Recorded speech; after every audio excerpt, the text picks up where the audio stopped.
जय माता दी। कैसे हैं आप सभी।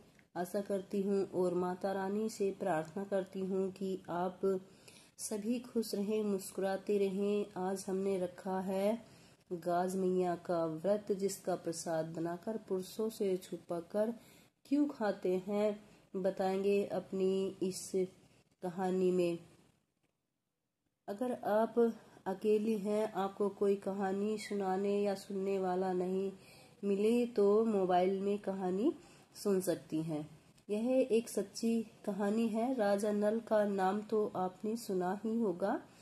नल की पत्नी इस व्रत को क्या करती थी। एक दिन रानी ने व्रत रखा और प्रसाद बनाकर तकिए के नीचे छिपाकर रख दिया। उसी वक्त राजा नल वहां पर आ जाते हैं और गाज माता के प्रसाद को देख लेते हैं और रानी से कहते हैं कि रानी, तुम इतना अच्छा अच्छा भोजन छोड़कर ये खाओगी तो बीमार पड़ जाओगी। और गाज माता का वो प्रसाद तीर में बींध कर दूर फेंक देते हैं। प्रसाद को फेंकते ही राजा का सारा धन नष्ट हो जाता है। सारा धन राख बन जाता है। बाग बगीचे सूख जाते हैं। घुड़साल में घोड़े पत्थर के बन जाते हैं। पालने में सोया बच्चा और पालना पत्थर का बन जाता है।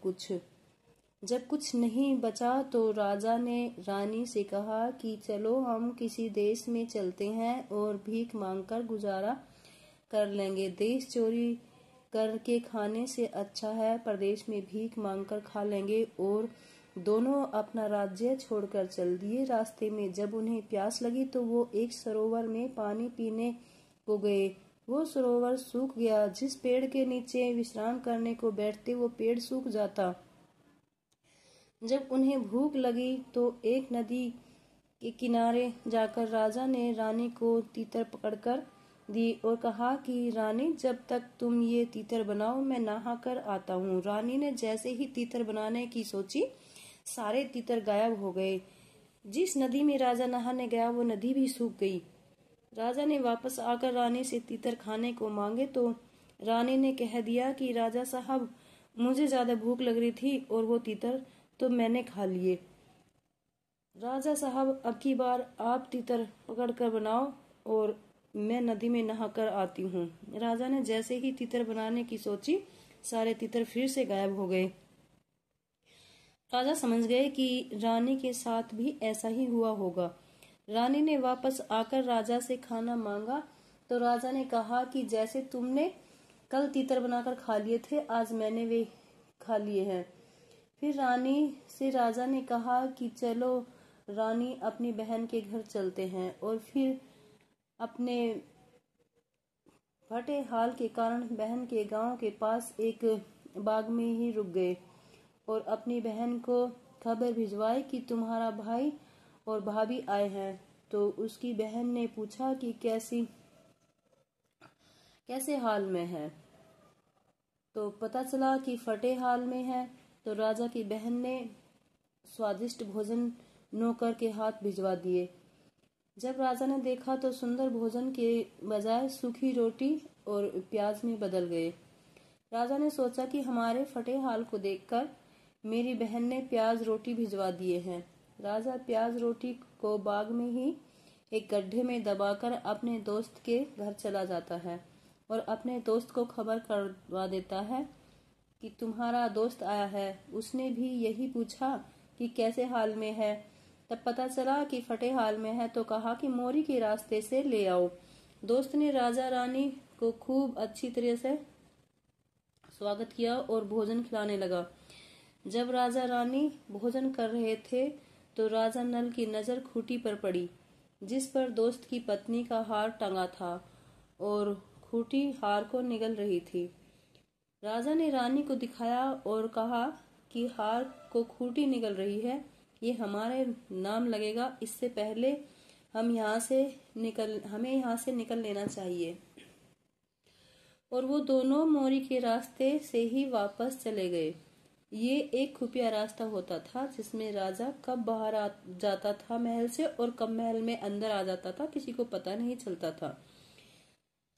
राजा के दोस्त की पत्नी ने जब अंदर आकर देखा तो राजा रानी वहां से जा चुके थे और खूंटी पर हार भी नहीं था।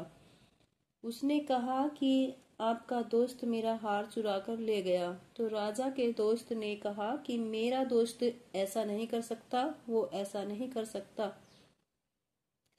राजा रानी एक गांव में पहुंचे तो रानी ने कहा कि राजा साहब आप यहीं ठहरो, मैं कहीं से भीख मांग कर लाती हूँ। रानी जब भीख मांगने गई, एक घर में गई तो वहां कुछ औरतें गाज माता का व्रत की कहानी सुन रही थी। तो रानी ने उनसे कहा कि मैं भी इस व्रत को किया करती थी। फिर उसने सारी बातें औरतों से बताई कि किस अपराध के कारण आज उसे भीख मांगनी पड़ रही है। उन औरतों ने रानी से कहा कि तूने भी सुबह से कुछ खाया नहीं है तो तेरा भी व्रत हो गया। तू गाय के गोबर का प्रसाद बना ले और ढककर कहानी सुन ले। रानी ने ऐसा ही किया। कहानी सुनने के बाद रानी ने जब देखा तो उसका गोबर का प्रसाद अन्न का बन गया और रानी के फटे कपड़े भी सुंदर वस्त्रों में बदल गए। रानी ने राजा को जाकर सभी बातें बताई तो राजा के भी कपड़े सुंदर वस्त्रों में बदल गए। तो राजा और रानी समझ गए कि अब हमारा अच्छा समय आ गया है, अब हमें अपने देश वापस चलना चाहिए। राजा रानी जिस रास्ते से गए थे उसी से वापस अपने घर को चल दिए। रास्ते में उसी बाग में रुके और अपनी बहन को खबर करवाई। तो बहन ने फिर पूछा कि कैसे हाल में है। तो पता चला कि बहुत सुंदर वेश है। तो सुंदर भोजन लेकर उनके पास पहुंची। राजा ने भोजन खाने से मना कर दिया और कहा कि बहन मैं वही भोजन खाऊंगा जो तूने पहले भिजवाया था। राजा गड्ढा खोद कर देखता है तो उस गड्ढे से सुंदर भोजन पकवान निकलते हैं। फिर राजा रानी को लेकर अपने दोस्त के घर जाता है। पहले दोस्त को खबर करवा देता है। राजा का दोस्त फिर पूछता है कि कैसे वेशभूषा में है। तो बताया जाता है कि सुंदर वेश में है। राजा का दोस्त कहता है कि मेन दरवाजे से ले आओ। राजा को बड़े आदर के साथ लाया गया।